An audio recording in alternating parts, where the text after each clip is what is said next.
Boa noite. O meu nome é Itamar dos Anjos.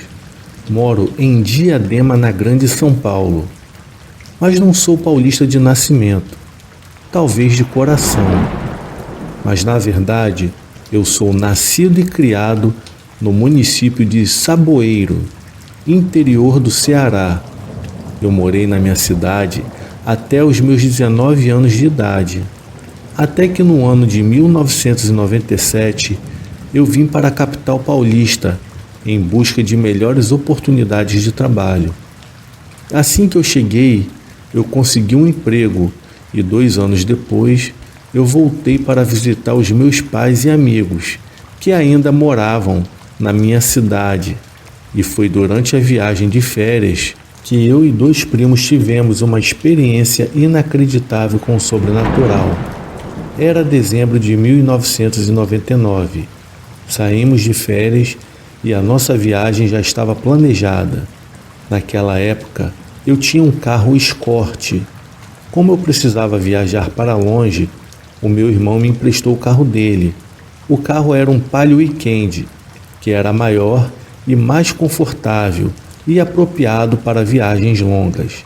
Nessa viagem, foram eu e 2 primos, o Rodrigo e o Gilson, e um amigo chamado Tony. O Tony era daqueles que a vida transforma em irmão. Esse amigo nosso é piauense e ele foi com a gente, já que a sua cidade era chamada de Brejo do Piauí e que estava quase na mesma rota que a nossa. Saímos da cidade de São Paulo no dia 9 de dezembro, mais ou menos às 5 horas da manhã.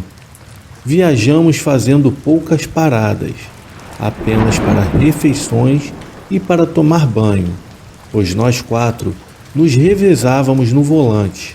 Chegamos em uma segunda-feira e no início da noite combinamos que ficaríamos um pouco para descansar, mas depois seguiríamos viagem, até porque ainda restaria mais de 500 quilômetros pela frente. Quando chegamos na casa do Tony, foi aquela festança. Os familiares e amigos estavam todos o esperando e já tinham até matado um bode para comer assado.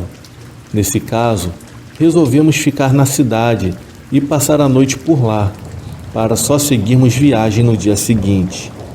A farra foi boa e a gente foi dormir quase amanhecendo o dia.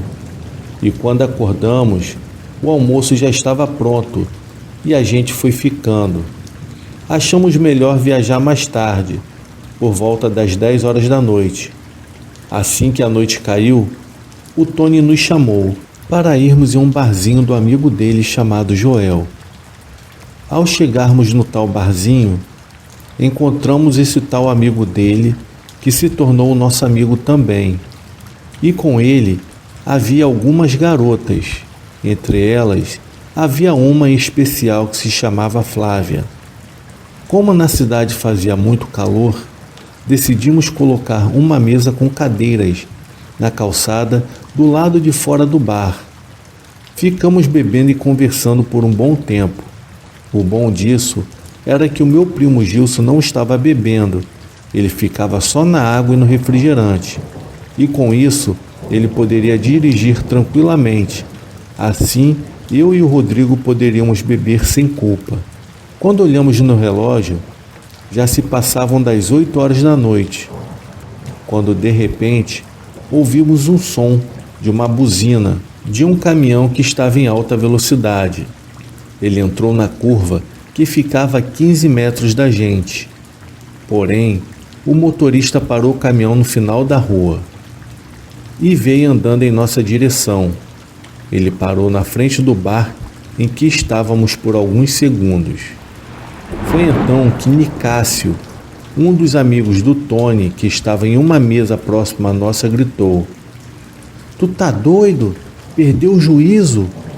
Como é que entra na praça com toda essa velocidade, rapaz? Você poderia ter atropelado alguém." O motorista não respondeu de imediato. Ele apenas respirou fundo e entrou no interior do bar. Ele pediu uma água gelada e em seguida ele saiu do bar e se aproximou da nossa mesa. O motorista pediu desculpas, mas todos nós percebemos que ele estava muito assustado. Na hora, eu até imaginei que ele pudesse estar fugindo de alguma tentativa de assalto, já que na região era muito comum esses tipos de crime. O motorista se apresentou como Fábio e, um pouco mais calmo, nos perguntou onde tinha uma pousada ou hotel com um preço mais em conta na cidade. A Flávia disse que pousada boa mesmo não tinha nenhuma, mas o indicou para uma que poderia acomodá-lo, pois este local recebia hóspedes em horários mais tardios. Em seguida, a Flávia perguntou para ele o porquê dele ter entrado em uma curva daquele jeito. O motorista olhou para a Flávia e perguntou se poderia se juntar a nós. É lógico, falamos que sim. O motorista pegou uma cadeira e sentou do meu lado e começou a falar. Pessoal, mais uma vez eu peço desculpa a todos vocês. Eu quero deixar bem claro que eu não bebo, eu não uso arrebite e tampouco uso droga. Mas o que eu vou contar aqui vai parecer loucura, acreditem se quiser. Mais cedo eu cheguei na cidade de São João, que fica a uns 70 quilômetros daqui, para entregar uma carga de cimento em uma loja de materiais de construção. Mas o pessoal que trabalhava na loja tinha saído para fazer uma entrega. Então o dono da loja foi procurar outros homens para descarregar. E com isso atrasou toda a minha entrega. A entrega só terminou na boca da noite.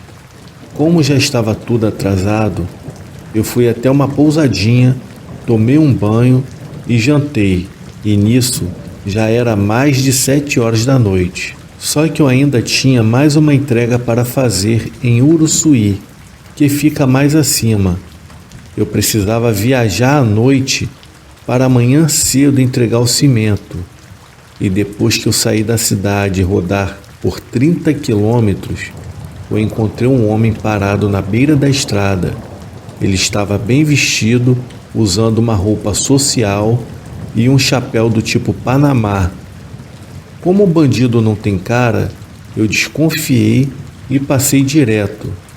A minha velocidade deveria ser perto de uns 100 km por hora. Depois de viajar alguns quilômetros, eu passei em frente a uma fazenda que fica na beira da estrada. A frente dessa fazenda é bem iluminada. E nessa hora eu ouvi um barulho estranho, como se estivesse vindo da carroceria do caminhão. E quando eu olhei pelo retrovisor, havia um homem que estava sentado no fundo da carroceria. Na hora eu tomei um susto terrível, pois eu achava impossível ele ter subido no caminhão em movimento. Continuei viajando. E quando me aproximei daqui da cidade, eu olhei novamente e o tal homem continuava sentado no mesmo lugar. Eu fiquei muito apavorado e só depois de um tempo foi que ele desapareceu. E o restante vocês viram. Foi eu entrando desesperado na curva, procurando um pouco de água para beber, para tentar me acalmar. E digo mais, hoje eu não pego mais estrada de jeito nenhum. Eu perguntei onde foi exatamente que ele viu o homem na primeira vez. Ele nos disse que foi logo depois de uma curva bem fechada que ficava bem próximo a uma entrada que parecia ser uma estrada vicinal. Minutos depois o Fábio disse que ia dormir. Ele entrou no caminhão e foi para a pousada que a Flávia indicou para ele. E assim que ele saiu eu comentei: pessoal, isso é arrebite demais, hein? Quem vai acreditar nessa história? Então a Flávia deu uma risada de canto de boca e disse: eu acredito nele. Esse lugar que ele falou é a saída do povoado de Espinhos. E várias pessoas já relataram que às vezes quando passam por lá durante a noite, elas já presenciaram pessoas totalmente pálidas, com os seus olhos arregalados. Isso sempre no acostamento. Uma vez o meu pai me disse que no ano passado, no mês de março, eram umas 11 horas da noite. Ele estava vindo de um povoado chamado Salinas. Depois que ele pegou a rodovia, ele viu um homem parado na beira da pista. E quando olhou no retrovisor, não havia mais ninguém. Ele viajou mais um pouco e, para a surpresa dele, ele viu o mesmo homem caminhando na beira da estrada. Após eu escutar tudo aquilo que a Flávia tinha acabado de falar ali na mesa, eu não quis ser deselegante com a garota. Eu imaginei que ela estivesse mentindo. Então mudamos de assunto. O tempo foi passando e quando eu olhei para o meu relógio, já se passava das 10 horas da noite. Então nos despedimos do Tony, da Flávia e das outras pessoas que estavam ali com a gente. Então seguimos para a nossa viagem. Pois pense uma saudade que eu estava da minha mãe e do meu pai, e até mesmo do Pitoco, um cachorro vira-lata que era o meu xodó. Seguimos em direção à cidade de São João do Piauí, pois lá pegaríamos a rodovia que dava acesso a Saboeiro, e nesse caso a BR-20 e a BR-230. O Gilson foi dirigindo e eu fui no banco do carona. O Rodrigo aproveitou e foi no banco de trás. Mas mal saímos da cidade, o Rodrigo já começou a dormir. Quando a gente tinha viajado por cerca de 30 quilômetros, passou por nós um Monza Prata, que estava em altíssima velocidade. O Gilson olhou para mim e disse: "Ô louco meu, que pressa é essa? É por isso que acontece acidente." Nós continuamos viajando. E depois de 15 minutos, aquela cena se repetiu. O mesmo carro passou novamente por nós, mas nessa hora eu me arrepiei os pelos. Eu olhei para o Gilson, ele olhou para mim, mas nada disse. Ele apenas fez o sinal da cruz. Ele diminuiu a velocidade e parou em frente a uma portaria de um sítio. Ele desceu do carro e me disse: "Será que o caminhoneiro falou a verdade? Ou será que era perseguição?" Nessa hora, o Rodrigo acordou e saiu do carro e perguntou o que havia acontecido e se o carro tinha dado algum defeito. Eu falei que não, foi apenas para descansar as pernas. Ele retrucou, então me disse: "Descansar o quê, cara? Acabamos de pegar a estrada." Eu estava com o coração na mão de tanto medo, pois eu sentia que aquilo não era coisa deste mundo. Eu ainda pensei em voltar para o brejo, mas depois deixei essa ideia de lado e chamei o pessoal para a gente continuar a nossa viagem.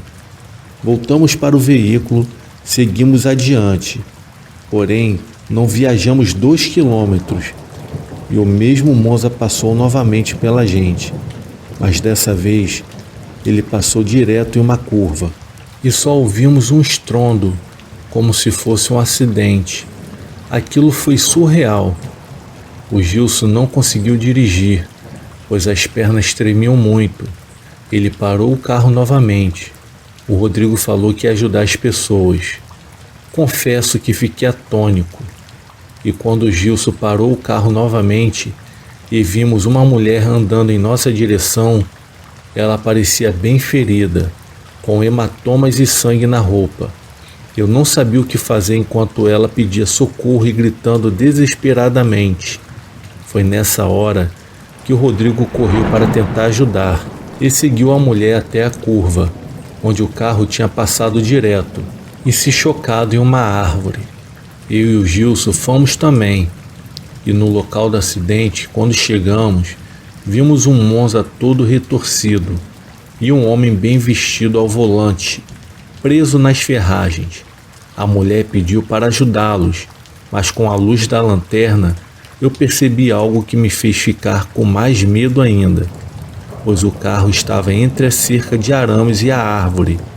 Esses arames passavam por dentro do carro e a cerca permanecia no mesmo lugar. Eu olhei para a mulher e disse que buscaria ajuda. Eu chamei os dois para a gente sair dali rapidamente. O Rodrigo até que relutou, pois ele queria que a gente ajudasse o homem e a mulher. Então eu falei para o Rodrigo: rapaz, isso é uma assombração, vamos sair daqui depressa, pelo amor de Deus. E sem muito acreditar, ele veio e entrou no carro. Mas quando a gente foi ligar o carro para sairmos do local, de repente a mulher e o homem apareceram na frente do nosso carro, mas agora com feições demoníacas, como se quisessem nos devorar. Ligamos o carro e saímos de lá cantando pneu. E ao amanhecer, chegamos na nossa cidade. Mais tarde eu falei com a minha mãe sobre tudo o que havia acontecido. Ela acreditou em tudo que a gente havia contado para ela. E ela falou que com certeza foi uma assombração que nós havíamos visto na noite anterior. Quando foi à noite, eu entrei em contato com o Tony e falei o que a gente havia visto na estrada. Ele deu uma gargalhada e depois disse: cara, isso deve ser arrebite demais. Foi isso que fez vocês enxergar essas coisas. No fundo eu percebi que ele estava brincando. Ele estava ironizando a minha situação, pois quem bem sabia dos causos e lendas da região era ele. Mas até hoje em dia eu sonho com aquele carro passando por nós, com aquelas duas pessoas na estrada.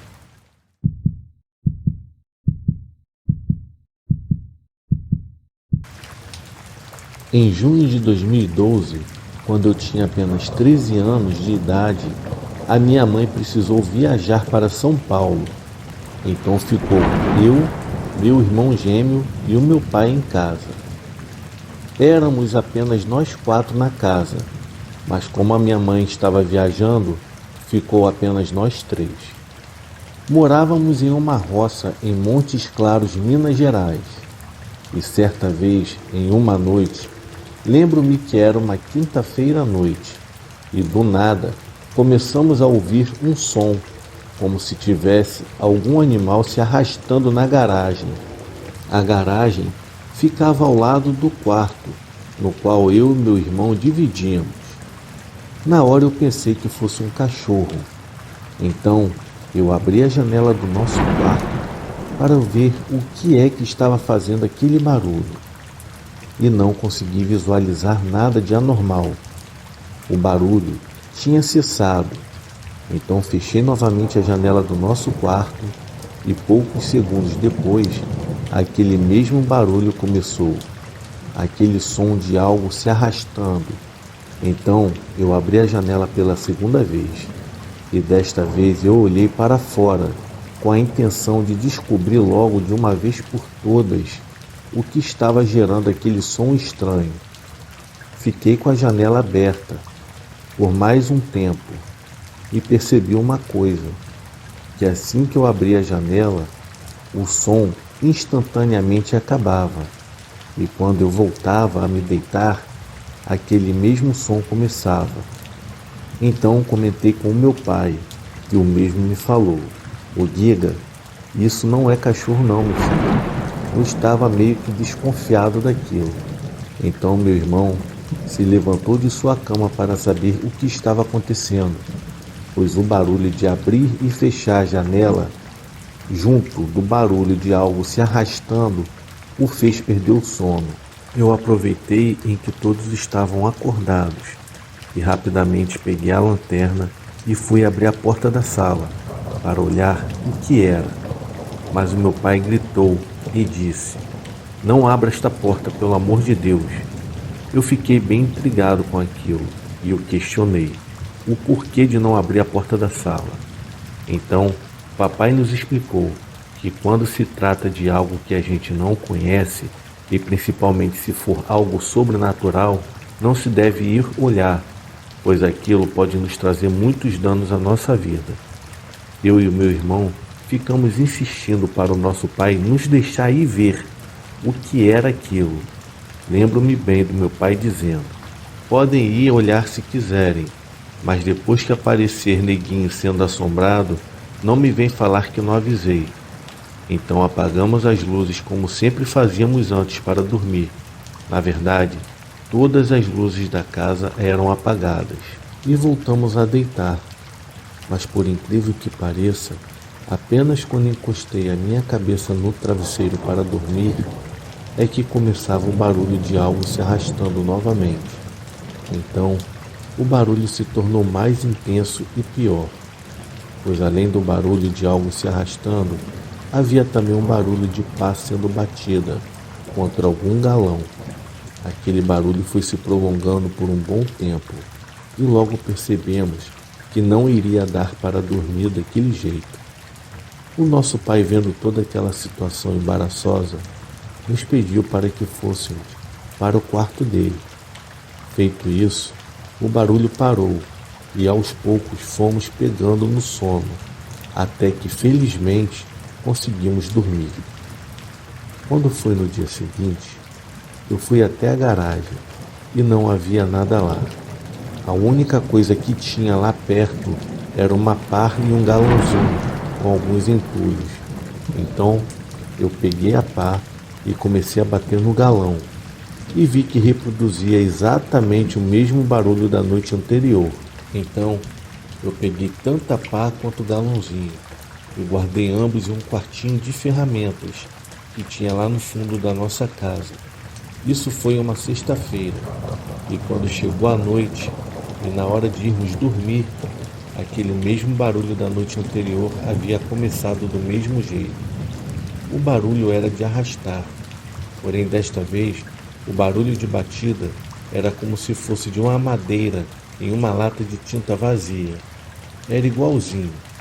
Eu e o meu irmão então começamos a perguntar quem era e o que queria, mas só se respondia batendo mais rápido.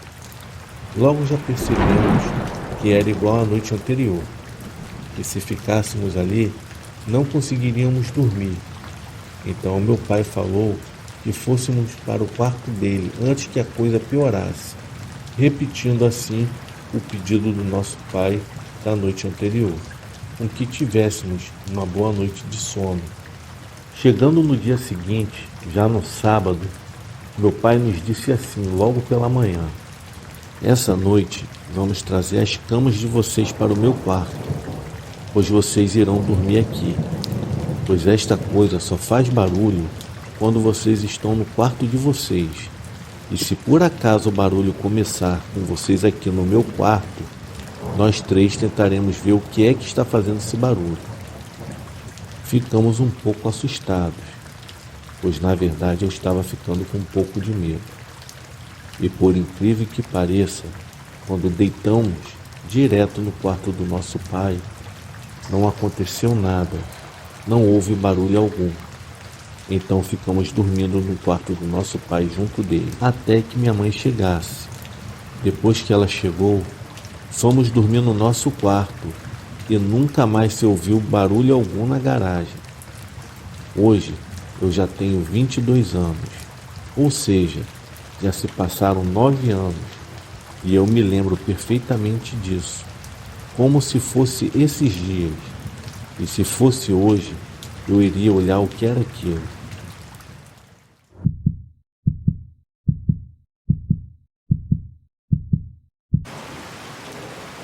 Boa noite a todos. O meu nome é Rafael e eu irei contar um relato aterrorizante que aconteceu comigo alguns anos atrás.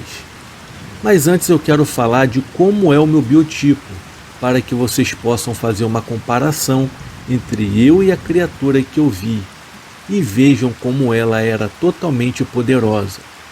Eu sou motociclista de um clube de motos. Eu não posso falar o nome do grupo, porém o grupo é do Rio de Janeiro. Eu tenho 1,98 m de altura, peso 120 kg e sou professor de jiu-jitsu e boxe. E olha, nessa época eu não tinha medo de nada e nem de ninguém. Desculpe pela minha franqueza, mas era como eu me sentia, vendo todo o meu tamanho e as habilidades que eu possuo. Porém, teve um dia que tudo mudou e eu pude ver como eu era frágil. Aliás, como eu sou frágil até hoje. Tudo começou quando eu fiz uma viagem de moto. A estrada era deserta, escura e distante de tudo. E foi nessa estrada que eu pude ver um ser monstruoso. Ele tinha uma aparência forte e dava para sentir o seu poder. O meu sangue gelou na hora, e eu irei contar a vocês como foi que tudo aconteceu. Era uma sexta-feira à tarde. Estávamos nós, metade do motoclube e eu, em um churrasco na casa de um amigo. Quem conhece sabe que esse tipo de coisa é muito comum entre os motociclistas. Nós estávamos no município da Baixada Fluminense, no Rio de Janeiro, e a festa estava boa demais, mas eu estava planejando subir a serra para ir até Valença visitar um outro amigo nosso. Então eu chamei um amigo que estava na festa para ir comigo, mas ele não quis. Chamei um outro que também negou. Então eu pensei, por que eu não vou sozinho? Eu vou. Esperei a festa acabar, que por sinal estava muito boa. A hora foi passando e a noite foi caindo. Quando era mais ou menos umas 11h30 da noite, eu falei assim, bom, eu vou sair. Eu vou embora, eu vou agora. A galera perguntou, já vai? Eu falei, vou sim, vou lá para Valença.